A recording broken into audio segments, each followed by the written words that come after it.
खबरों के निष्पक्ष विश्लेषण के लिए सब्सक्राइब करें Jantantra TV and press the bell icon. Never miss any update. चलिए अब रुक कर लेते हैं स्टेट न्यूज छत्तीसगढ़ पर। छत्तीसगढ़ के सीएम भूपेश बघेल ने पीएम मोदी को पत्र लिखा है। पुलिसकर्मी, अधिकारी, कर्मचारियों को बीमा योजना में शामिल करने का अनुरोध किया। इस पत्र में स्वास्थ्य कर्मियों की तरह बीमा कराने की मांग की है। छत्तीसगढ़ के सीएम भूपेश बघेल ने मोदी सरकार को पत्र लिखा है और इस पत्र में सीएम भूपेश बघेल ने स्वास्थ्य कर्मियों की तरह पुलिसकर्मियों और स्थानीय निकाय और जिला प्रशासन के अधिकारी कर्मचारियों को भी बीमा योजना में शामिल करने का अनुरोध किया गया है। उनका कहना है कि ये सभी कोविड-19 की रोकथाम और लॉकडाउन को सफल बनाने में जुटे हुए हैं। सीएम भूपेश बघेल के स्वास्थ्य कर्मियों के लिए 50 लाख रुपए का बीमा का स्वागत भी किया।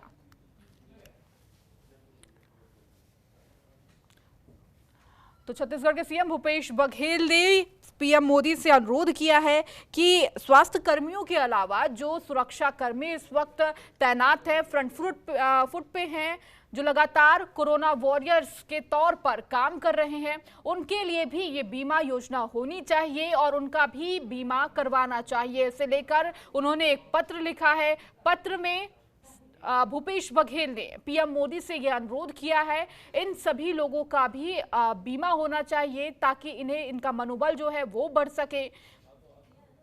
तो आपको बता दें कि कोरोना के मामले लगातार बढ़ रहे हैं, लेकिन उस बीच जो कोरोना वॉरियर्स हैं, जो लगातार देश के लिए और लोगों के लिए हर 24 घंटे ना दिन ना रात देखते हैं और लगातार काम कर रहे हैं।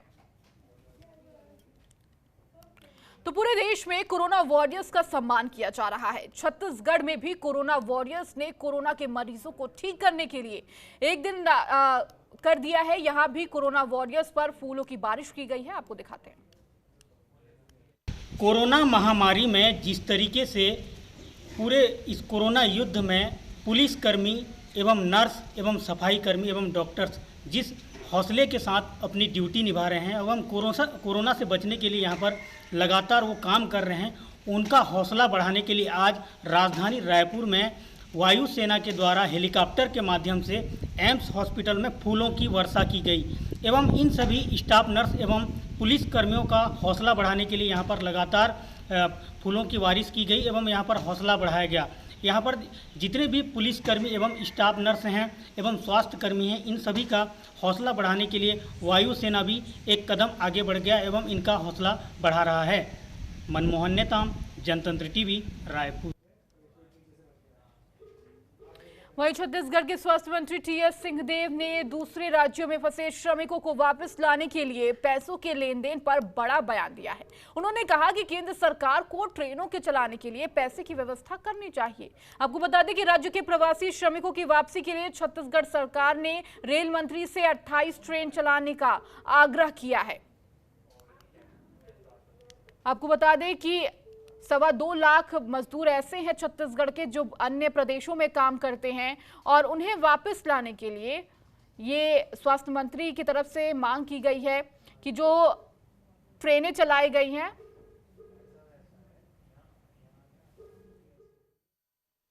दोनों चीज हैं। देखिए, केंद्र सरकार भी लोगों को पैसे दे रही है, राज्य सरकार भी अपने तरफ से खर्चा कर रही है। अब ट्रेन के लिए आप पैसा लोगे हमसे, तो जो पैसा हमको दे रहे हैं वो पैसा ट्रेन में लगा देंगे। आप हमको पैसा दे रहे हैं तो ट्रेन का पैसा आप दे दो।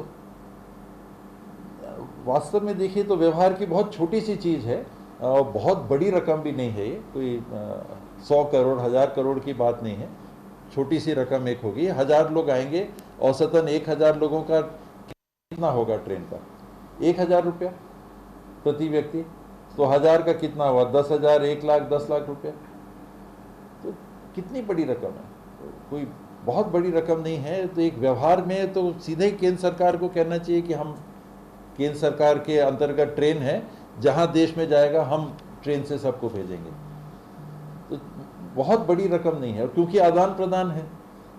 आप पैसे देते हो और हमसे आप कहोगे किराया देने का, तो उसी पैसे का हिस्सा जो कोरोना में लग रहा है। दिक्कत इस बात की है कि 28 ट्रेन या 100 ट्रेन। तो लॉकडाउन ने मजदूरों और आम आदमी की कमर तोड़ दी है। छत्तीसगढ़ सरकार अपने अपने स्तर पर दोबारा स्थिति संभालने का प्रयास कर रही है। छत्तीसगढ़ में अब सरकारी निर्माण काम एक बार फिर से तेजी से गति पकड़ रहा है ताकि मजदूर वर्ग को रोजगार मिल सके। प्रदेश में मनरेगा कार्यों में भी तेजी देखी गई है। प्रदेश के लोक निर्माण विभाग मंत्री ताम्रध्वज साहू ने कहा कि लोक निर्माण विभाग के कार्यों की समीक्षा की जाएगी। साथ ही निर्माण कार्यों को लेकर रुके कामों को वापस शुरू करने की स्वीकृति और निर्देश दिए गए हैं। बैठक का मूल उद्देश्य ये था कि अभी लॉकडाउन खुलने के बाद माननीय मुख्यमंत्री जी के निर्देश पर काम को हम लोग शुरू कर रहे हैं और जैसा आज फिर आया है कि बहुत सारी चीज़ों में राहत होगा। काफ़ी दिन 2 महीना काम बंद हो गया, ठेकेदार चले गए, लेबर चले गए, लेबर जा रहे हैं। तो एसीएस पीडब्ल्यूडी और सेक्रेटरी पीडब्ल्यूडी ईएनसी सब हम लोग बैठ के चर्चा किए। एनएचएआई एडीबी ब्रिज सबके अधिकारी और वो टेंडर को देखो, जल्दी जल्दी टेंडर लगवाओ, जल्दी वर्क की स्वीकृति जल्दी होना चाहिए। पूरे कार्यों की समीक्षा किया गया ताकि अब काम तेज गति से और किसी प्रकार की परेशानी न हो। काम चालू करने का, भवन का, पुल पुलिया का और अपना अंडर ब्रिज, ओवर ब्रिज है, जमा मत के काम हैं, एनएच का, एनएचएआई का, एलडब्ल्यूई का, इसका एडीबी का, ब्रिज का सब। और फिर अपने थर्ड पार्टी जांच के विषय में चर्चा हुई। हमारे विभागीय एक जांच की अलग कमेटी बना दी टीम, जो कहीं भी जाके सरप्राइज जांच करे। ऐसा 3 साल मरम्मत को 5 साल कर दिए हैं, पर नवीनीकरण में भी 3 साल का 5 साल रखा जाए कि 3 साल रखा जाए, उस पर टेंडर के नियमों में जो सुधार करना है, एसओआर में जो बदलाव करना है, ऐसा इस पर सब चर्चा हुई। वहीं छत्तीसगढ़ के रायपुर में भी कोरोना वॉरियर्स पर सेना के हेलीकॉप्टर से फूल बरसाए गए। वायुसेना के हेलीकॉप्टर से फ्लाई पास्ट किया गया। रायपुर के एम्स अस्पताल में कर्मियों पर फूलों की बारिश की गई। कोरोना महामारी में जान की परवाह किए बगैर दिन रात सेवा में लगे डॉक्टर्स, नर्स, पैरामेडिकल स्टाफ, पुलिसकर्मी और सफाई कर्मियों के उत्साह और सम्मान के लिए भारतीय सेना ने आज फ्लाई पास्ट किया। राजधानी रायपुर के एम्स अस्पताल में ऊपर वायुसेना के हेलीकॉप्टर के जरिए फूलों की बारिश कर इन कोरोना वॉरियर्स का सम्मान किया गया।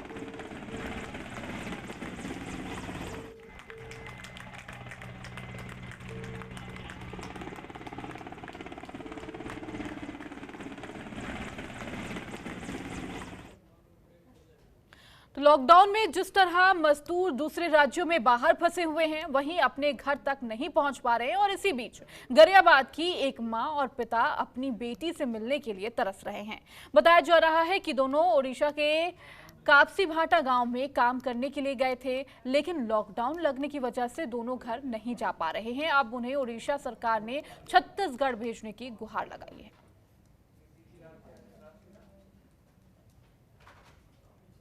परेशानी का है, हमला तितलागढ़ जाना है, घर जाना है, बच्चा छोड़ के यहाँ 3 महीना हो गया यहाँ।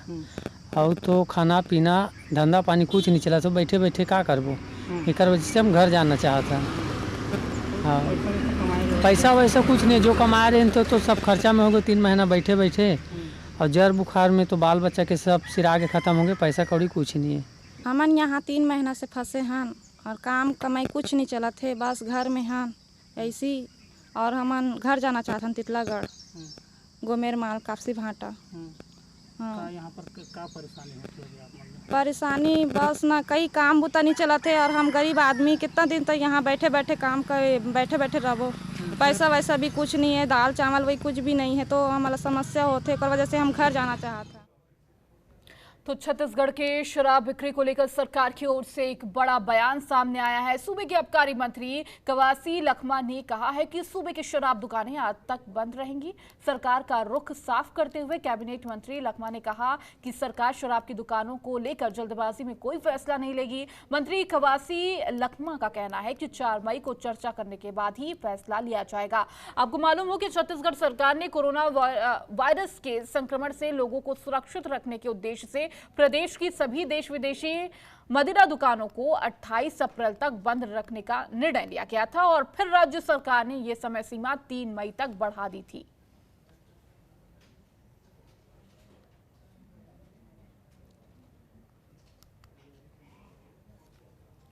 चलिए इसी बीच वक्त तो चला एक छोटे से ब्रेक का, और ब्रेक के बाद आपको दिखाएंगे मध्य प्रदेश से जुड़ी कुछ खास खबरें। खबरों के निष्पक्ष विश्लेषण के लिए सब्सक्राइब करें Jantantra TV and press the bell icon. Never miss any update. आज बंद रखी जाएगी सरकार का रुख साफ करते हुए कैबिनेट मंत्री लखमा ने कहा कि सरकार शराब की दुकानों के लेकर जल्दबाजी में कोई फैसला नहीं लेगी। मंत्री कवासी लखमा का कहना है कि 4 मई को चर्चा करने के बाद ही फैसला लिया जाएगा। आपको मालूम हो कि छत्तीसगढ़ सरकार ने कोरोना वायरस के संक्रमण से लोगों को सुरक्षित रखने के लिए उद्देश्य से प्रदेश की सभी देश विदेशी मदिरा दुकानों को 28 अप्रैल तक बंद रखने का निर्णय लिया गया था।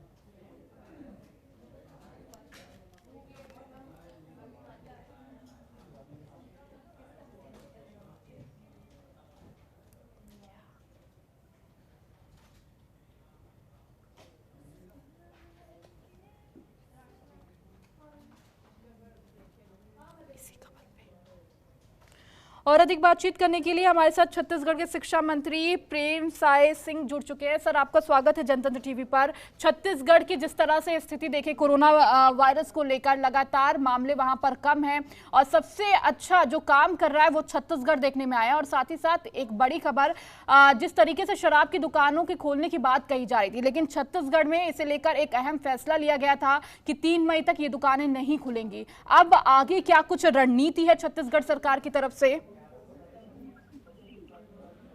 नहीं, छत्तीसगढ़ की सरकार माननीय भूपेश बघेल जी हमारे मुख्यमंत्री हैं, उनका जो दूरदर्शन था, जिसके कारण कड़े फैसले लिए गए और कोरोना की जो लड़ाई, जो महामारी है जी, उसको लड़ने के लिए जो कारगर कार्रवाई की गई, लॉकडाउन किया गया, सबका सहयोग मिला, ग्रामीण के लोगों को सहयोग मिला और सभी के प्रयास से यहाँ पर कम केसेस मिले।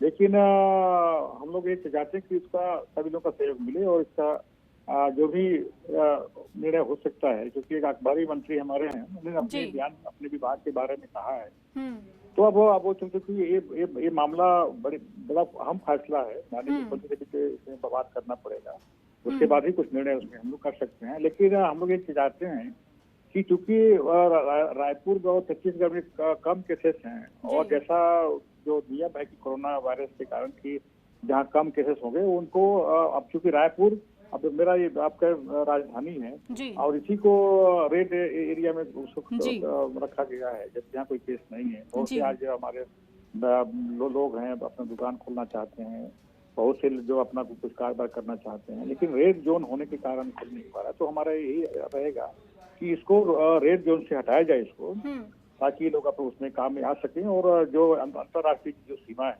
वो उनको अभी फिलहाल के लिए भी बंद रखा जाए।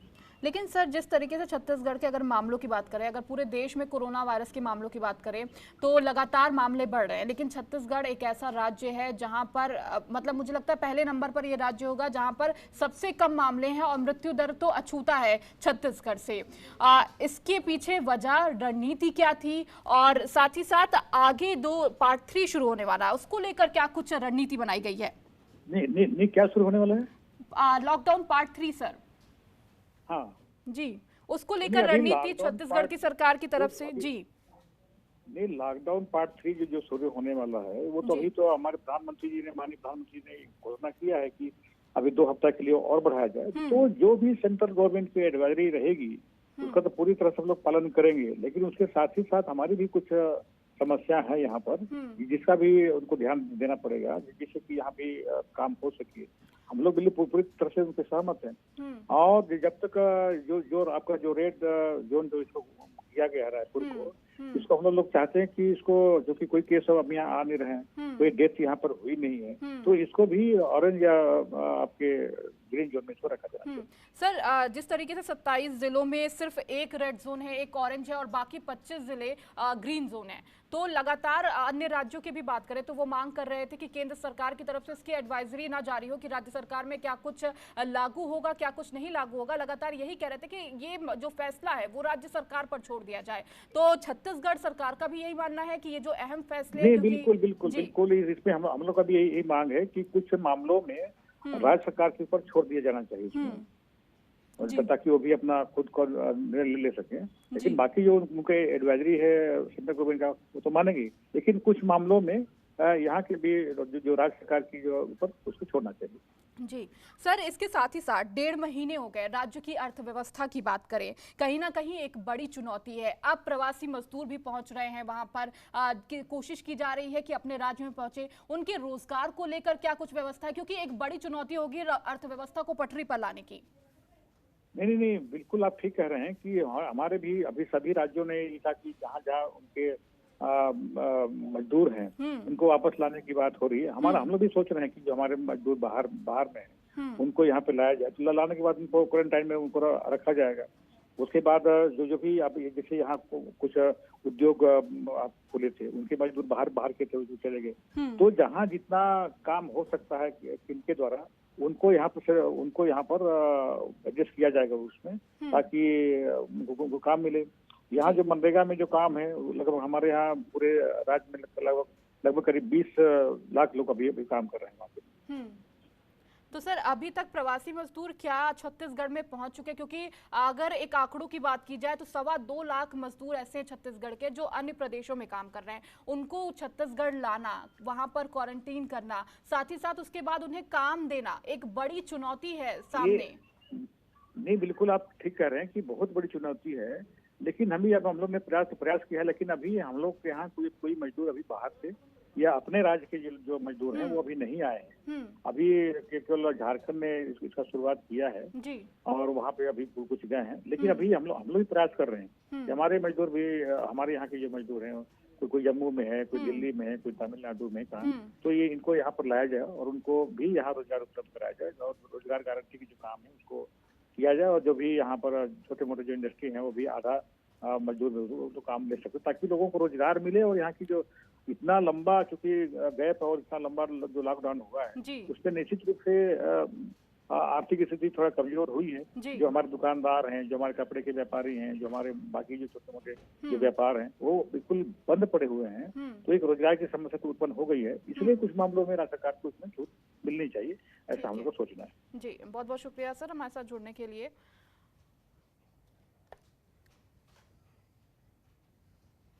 चलिए इस बुलेटिन में फिलहाल इतना ही। बने रहिए जनतंत्र टीवी के साथ।